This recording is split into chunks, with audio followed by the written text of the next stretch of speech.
Baik, terima kasih teman-teman atas partisipasinya untuk hadir bersama-sama dengan saya di sini dalam memaparkan aksi nyata saya modul 1 dan 4. Di sini pada modul 1 dan 4 saya akan memaparkan aksi nyata saya dengan disiplin positif.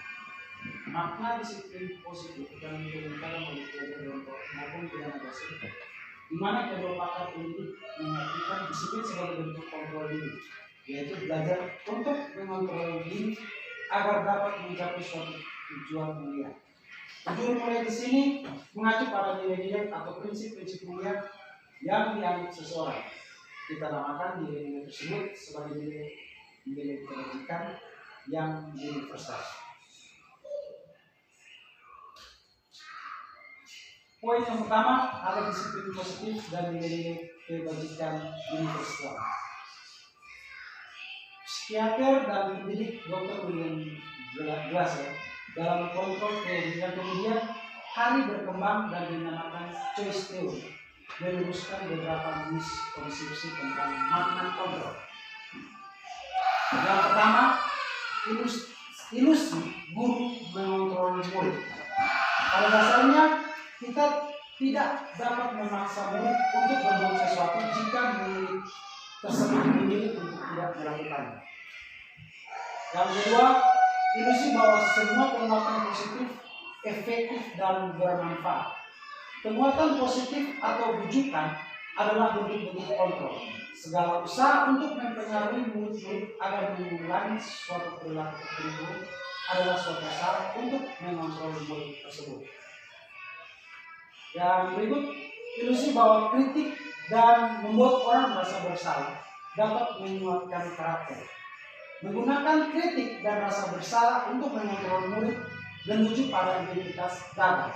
Mereka belajar untuk merasa buruk tentang diri mereka. Mereka mengembangkan dialog diri yang negatif. Kadang-kala sulit bagi murid untuk mengidentifikasi bahwa mereka sedang melakukan perilaku ini. Karena seringkali guru cukup menggunakan suara halus untuk menyampaikan pesan negatif. Dan berikut, ilusi bahwa orang dewasa memiliki hak untuk memaksa. Banyak orang dewasa yang percaya bahwa mereka memiliki tanggung jawab untuk membuat murid-murid berbuat hal-hal tertentu. Apapun yang dilakukan dapat diterima selama ada sebuah kemajuan berdasarkan sebuah pengukuran kinerja. Pada saat itu pula, orang dewasa akan menyadari bahwa perilaku memaksa tidak akan efektif untuk jangka waktu panjang dan sebuah hubungan permusuhan akan terbentuk. Poin B, teori motivasi, hukuman, dan penghargaan serta restitusi. Diana Kosten dalam bentuk bukunya Restructuring School Discipline menyatakan ada 3 motivasi perilaku manusia. Yang pertama, teori motivasi untuk menghindari ketidaknyamanan atau hukuman. Ini adalah tingkatan terendah dari motivasi perilaku manusia. Biasanya orang yang motivasi perilakunya untuk menghindari hukuman atau ketidaknyamanan akan bertanya, apa yang akan terjadi apabila saya tidak melakukannya? Sebenarnya mereka sedang menghindari permasalahan yang mungkin muncul dan berpengaruh pada mereka secara fisik, psikologis, maupun tidak terpenuhinya kebutuhan mereka. Bila mereka tidak melakukannya, tindakan tersebut, motivasi ini bersifat eksternal. Yang kedua, untuk mendapatkan imbalan atau penghargaan dari orang lain. Nah, untuk mendapatkan imbalan dan penghargaan dari orang lain ini juga termasuk contoh motivasi eksternal atau motivasi yang datang dari luar. Orang atau siswa yang berprinsip mendapatkan imbalan atau penghargaan, dia akan melakukan segala sesuatu apabila diberikan imbalan ataupun penghargaan. Berikut, untuk menjadi orang yang mereka inginkan dan menghargai diri sendiri dengan nilai-nilai yang mereka percaya. Orang dengan motivasi ini akan bertanya, akan menjadi orang yang seperti apabila saya melakukannya. Mereka melakukan sesuatu karena nilai-nilai yang mereka yakini dan hargai, dan mereka melakukannya karena mereka ingin menjadi orang yang melakukan nilai-nilai yang mereka yakini tersebut. Berikut, poin yang berikut tentang hukuman, konsekuensi, dan restitusi. Hukuman bersifat tidak terencana atau tiba-tiba. Anak atau murid tidak tahu apa yang akan terjadi dan tidak dilibatkan. Hukuman bersifat setara dari pihak guru yang memberikan, dan murid hanya menerima suatu hukuman tanpa melalui suatu kesepakatan atau pengarahan dari pihak guru, baik sebelum ataupun sesudahnya. Hukuman yang diberikan bisa berupa fisik maupun psikis. Murid atau anak disakiti oleh suatu perbuatan atau kata-kata. Sementara disiplin dalam bentuk konsekuensi sudah terencana atau sudah disepakati, sudah dibahas dan disetujui oleh murid dan guru. Umumnya bentuk-bentuk konsekuensi dibuat oleh pihak guru atau sekolah dan murid sesudah mengetahui sebelumnya konsekuensi yang akan diterima bila ada pelanggaran. Jadi di sini hukuman itu dia lebih fokusnya kepada tindakan fisik, yang itu kepada fisik ya. Sedangkan konsekuensi itu sudah ada kesepakatan. Jadi hukuman itu kita belum tahu. Si pelanggar itu tidak akan tahu hukuman yang akan diberikan. Tapi kalau konsekuensi itu sudah ada kesepakatan antara murid dan juga guru.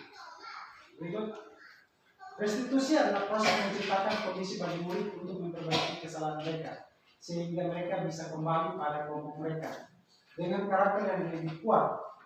Ini disusun oleh dosen di tahun 2004. Restitusi juga merupakan proses kolaboratif yang mengajarkan murid untuk mencari solusi untuk masalah mereka dan membantu murid berpikir tentang orang seperti apa yang mereka inginkan dan bagaimana mereka harus memperlakukan orang lain. Nah, restitusi sendiri di sini adalah proses atau cara guru membuat siswa ini merasa guru membuat siswa untuk mencari solusi dan mengenali masalah mereka. Mereka mengenali masalah mereka, setelah itu mereka juga mampu untuk memecahkan masalah yang mereka buat. Lanjut. Poin C, keyakinan kelas atau sekolah. Keyakinan sekolah atau kelas diterapkan sebagai salah satu cara dalam membangun budaya tersebut. Nah, keyakinan kelas sendiri ini bisa dibuat oleh setiap wali kelas, sehingga ada kesepakatan yang bisa ditanamkan di sekolah, di kelas mereka.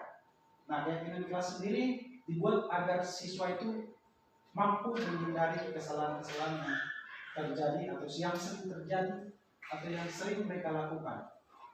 Lanjut. Pembentukan keyakinan kelas.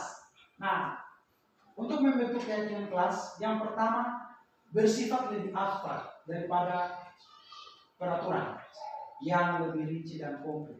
Keyakinan kelas, poin yang kedua, keyakinan kelas berupa pernyataan-pernyataan universal. Yang ketiga, pernyataan keyakinan kelas senantiasa dibuat dalam bentuk positif. Jadi keyakinan kelas itu dibuat dalam bentuk positif. Yang berikut, keyakinan kelas hendaknya tidak terlalu banyak sehingga mudah diingat dan dipahami oleh semua warga kelas. Jadi kita kalau membuat keyakinan kelas itu tidak perlu sampai 7-8, cukup memulainya dengan 2-3. Setelah kita lihat ada perubahan, baru kita bisa lanjut atau tambahkan lagi dengan keyakinan-keyakinan yang berikut. Poin yang berikut, prosedur pembentukan keyakinan sekolah atau kelas. Yang pertama, prosedurnya mempersilahkan warga sekolah atau murid-murid di sekolah atau kelas untuk bercurah pendapat tentang perubahan yang perlu disepakati di sekolah. Jadi di sini kita membuat kesepakatan antara guru, murid, dan juga melibatkan lagi dengan orang tua, sehingga orang tua itu bisa tahu. Ada yang sering bertanya, tidak pernah ada pertemuan, terus ada yang bertanya, kalau keyakinan kelas sudah dibuat, terus masih ada pelanggaran atau mengulangi pelanggaran yang sama, maka tindakan yang perlu dilakukan adalah membuat konsekuensi. Konsekuensi di sini adalah kesepakatan bersama sehingga bisa dihindari dan orang atau siswa yang melanggar konsekuensi tersebut, melanggar aturan tersebut, maka dia akan menerima konsekuensi yang sudah disepakati bersama. Yang berikut dicatat mengusulkan para murid warga sekolah di papan tulis atau di kertas besar. Jadi setelah curah pendapat kita menulis poin-poin yang hendak kita pakai untuk membuat atau kita gunakan untuk membuat keyakinan kelas. Yang berikut susunlah keyakinan kelas sesuai prosedur pembentukan keyakinan kelas. Gantilah kalimat-kalimat dalam bentuk negatif menjadi positif. Contohnya kalimat negatif dalam membuat keyakinan kelas. Jangan berjalan di kelas atau koridor. Kita harus ganti menjadi kalimat positif, berjalannya di kelas atau koridor. Jadi dalam membuat keyakinan kelas itu tidak boleh gunakan kalimat negatif. Kita harus menggunakan kalimat-kalimat yang positif. Selanjutnya tinjau kembali daftar curah pendapat yang sudah dicatat. Anda mungkin akan mendapati bahwa pernyataan yang tertulis di sana masih banyak yang berupa peraturan-peraturan. Selanjutnya ajak warga sekolah, murid-murid untuk menemukan nilai kebajikan atau keyakinan yang dituju dari peraturan tersebut. Nah, nilai-nilai kebajikan di sini salah satunya itu nilai-nilai kebajikan universal itu ada yang satunya disebut sebagai profil pelajar Pancasila yang kita terapkan dalam kurikulum mereka belajar. Nah, dalam kurikulum mereka belajar itu ada beberapa, dalam profil pelajar Pancasila itu ada beberapa nilai yang diterapkan di dalamnya. Salah satunya gotong royong. Jadi ketika kita sepakati untuk bekerja sama di sekolah dengan siswa dan juga guru, atau biasanya kita janji anak-anak untuk datang kerja, bawa barang kerja, itu merupakan salah satu poin nilai yang kita terapkan, yaitu nilai gotong royong. Jadi tidak ada hal yang perlu kita takuti karena itu merupakan penerapan dari nilai gotong royong yang ada di dalam profil pelajar Pancasila. Selanjutnya tinjau ulang keyakinan sekolah kelas secara bersama-sama. Seharusnya setelah beberapa peraturan telah disatukan menjadi beberapa keyakinan, maka jumlah butir pernyataan keyakinan akan berkurang. Sebaiknya keyakinan sekolah atau kelas tidak terlalu banyak, bisa berkisar antara 3 sampai 7 prinsip keyakinan. Ya, jadi paling top itu 3 sampai 7, karena kita kalau membuat keyakinan kelas terlalu banyak akan sulit sekali untuk kita memantau perkembangan dari peserta didik. Dan terlalu banyak keyakinan kelas yang kita buat, maka bisa saja terjadi miss atau kehilangan 1 atau 2 keyakinan, atau keyakinan-keyakinan tersebut tidak bisa direalisasikan. Selanjutnya setelah keyakinan sekolah atau kelas selesai dibuat, maka semua warga kelas dipersilakan meninjau ulang dan menyetujuinya dengan menandatangani keyakinan sekolah atau kelas tersebut, termasuk guru dan semua warga murid. Keyakinan sekolah kelas selanjutnya bisa diletakkan di dinding kelas di tempat yang mudah dilihat oleh semua warga kelas. Jadi setelah kita sudah pendapat, kita sudah susun, kita perlu menyepakatinya bersama. Bila perlu ada kesepakatan juga antara guru, kepala sekolah, murid, dan juga orang tua. Lanjut. Contoh keyakinan kelas dan nilai kebajikan. Ini contohnya, kembalikan barang ke tempatnya. Nilai kebajikan yang diterapkan dalam keyakinan kelas tersebut adalah bertanggung jawab. Terus yang berikut, dilarang mengganggu orang lain. Nilai kebajikannya saling menghormati. Hadir di sekolah 15 menit sebelum pembelajaran dimulai. Menghormati orang lain dan komitmen. Dilarang melakukan kekerasan, itu nilai kebajikannya ada keamanan dan saling menghormati. Lanjut. Yang poin D, restitusi 5 posisi kontrol. Diagnosa dalam bentuk dalam bukunya Restruction School Discipline 1998 mengungkapkan bahwa guru perlu meninjau kembali penerapan disiplin di dalam ruangan kelas mereka selama ini. Apakah telah efektif, apakah berpusat, memerdekakan, dan memandirikan murid. Bagaimana dan mengapa? Melalui serangkaian riset dan berdasarkan pada teori kontrol Dr. William Glasser, dosen berkesimpulan ada 5 posisi kontrol yang diterapkan seorang guru, orang tua maupun atasan dalam melakukan kontrol. Kelima posisi kontrol tersebut adalah penghukum, pembuat rasa bersalah, teman, pemantau, dan manajer. Yang pertama, 5 posisi kontrol yang pertama itu adalah sebagai penghukum. Seorang penghukum bisa menggunakan hukuman fisik maupun verbal. Orang-orang yang menjalankan posisi penghukum senantiasa menyatakan bahwa sekolah memerlukan sistem atau alat yang dapat lebih menekan murid-murid lebih dalam lagi. Guru-guru yang menerapkan posisi penghukum akan berkata, patuhi aturan saya atau awas. Kamu selalu saja salah. Pasti selalu yang terakhir selesai.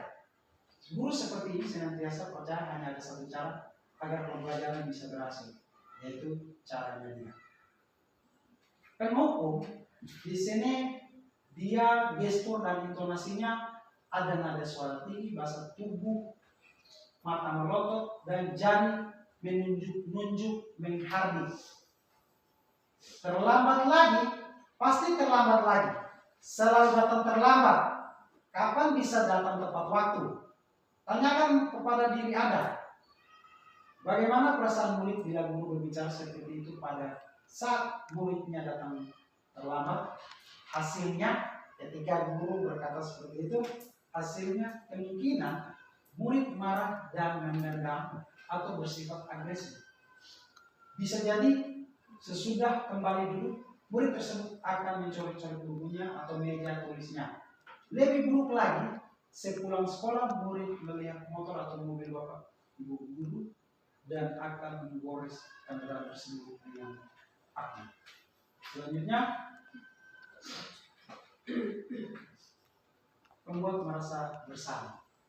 Pembuat merasa bersalah ini pada posisi ini biasanya guru akan bersuara lebih lembut, membuat rasa bersalah akan menimbulkan keheningan yang membuat orang lain merasa tidak nyaman, bersalah, atau rendah diri.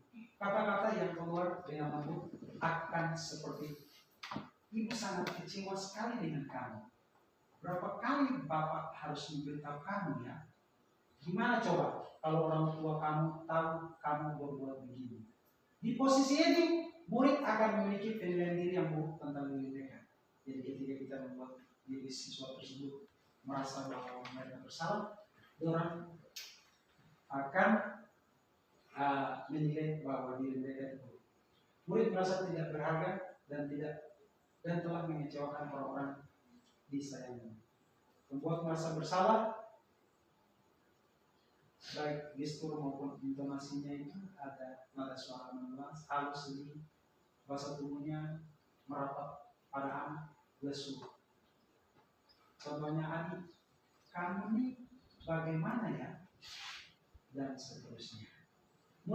Hasilnya murid akan merasa bersalah telah mengecewakan ibu atau bapak gurunya.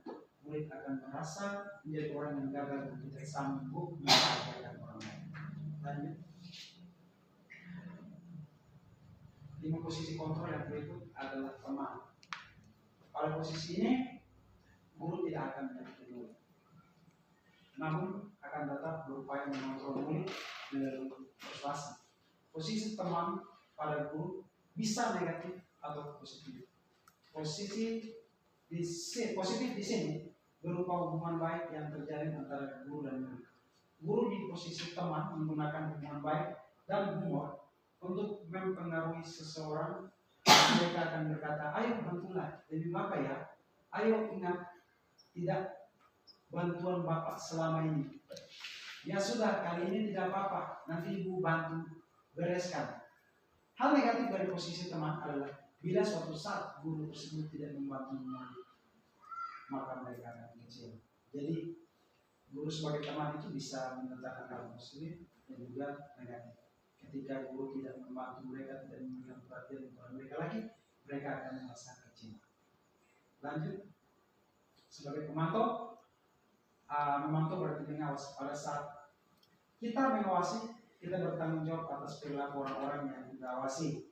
Posisi pemantau berdasarkan pada peraturan-peraturan dan konsekuensi. Jadi dia sebagai pemantau itu lebih fokus pada aturan-aturan. Kalau dia salah, ya guru akan mengambil tindakan berdasarkan aturan-aturan yang sudah disepakati. Nah, seorang pemantau sangat mengandalkan perhitungan catatan data yang dapat digunakan sebagai bukti atas perilaku seseorang. Ketika guru bertindak sebagai pemantau, sebagai contoh adik, tahukah kamu jam berapa kita mulai? Tahu Pak, kamu terlambat 15 menit. Apakah kamu sudah mengerti konsekuensi yang harus dilakukan bila terlambat? Ya benar, nanti pada saat jam istirahat kamu harus tinggal di kelas untuk menyelesaikan tugas yang tertinggal tadi.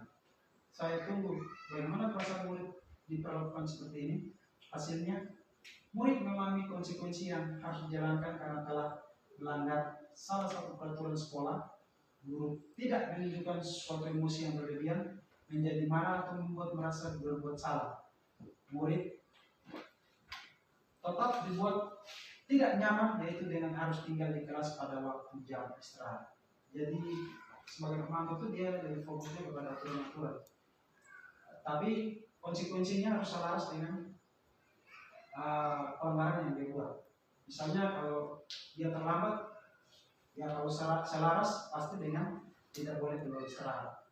Terus misalnya kalau di jam olahraga, dia terlambat masuk jam pelajaran olahraga, bisa lari keliling lapangan atau bisa dikasih sanksi yang ada hubungannya dengan fisik. Namun kalau pelanggaran yang dilakukan tidak berhubungan dengan olahraga, maka kita juga tidak perlu memberikan sanksi yang ada kaitannya dengan fisik. Lanjut, sebagaimana ini. Nah, di sini 5 posisi kontrol yang diharapkan oleh dialog dosen tadi adalah guru harus bisa menempatkan diri sebagai manajer. Di sini sebagai manajer, guru akan berbuat sesuatu bersama dengan murid, mempersilahkan murid mempertanggungjawabkan perilakunya, mendukung murid agar dapat menemukan solusi atas permasalahannya sendiri. Jadi dia sebagai manajer, dia akan buat siswa tersebut agar bisa menemukan solusinya sendiri. Lanjut.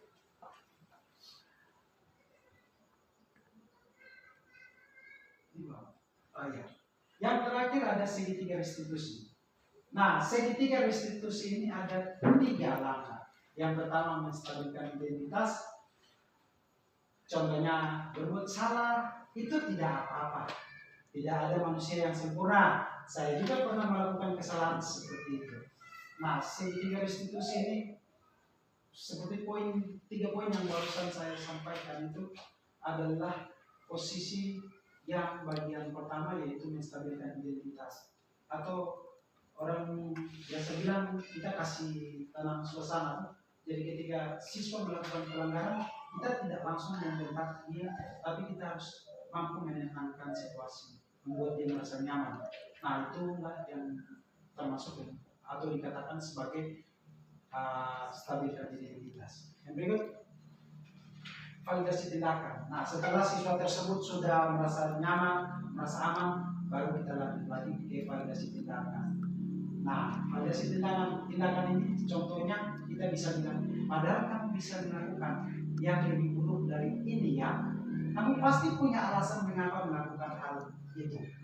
Nah, ini contoh-contoh kalimat yang bisa digunakan dalam menangani masalah yang dilakukan oleh siswa dalam segitiga restitusi, dengan memanfaatkan segitiga restitusi pada poin yang kedua dengan pernyataan-pernyataan yang tadi sudah saya sampaikan. Yang berikut, yang ketiga menanyakan keyakinan. Nah, Menanyakan keyakinan di sini, teori kontrol menyatakan bahwa kita pada dasarnya memotivasi secara internal. Ketika identitas sukses telah tercapai, langkah 1 dan tingkah laku yang salah telah divalidasi, langkah 2, maka anak akan siap untuk dihubungkan dengan nilai-nilai yang dia percaya dan berpindah menjadi orang yang diinginkan. Pertanyaan-pertanyaan di bawah ini menghubungkan keyakinan anak dengan keyakinan kelas atau keluarga. Misalnya, setelah kita sudah stabilkan identitas, validasi tindakan, kita bisa berkata seperti poin yang pertama, apa yang kita percaya dan sebagai kelas atau keluarga.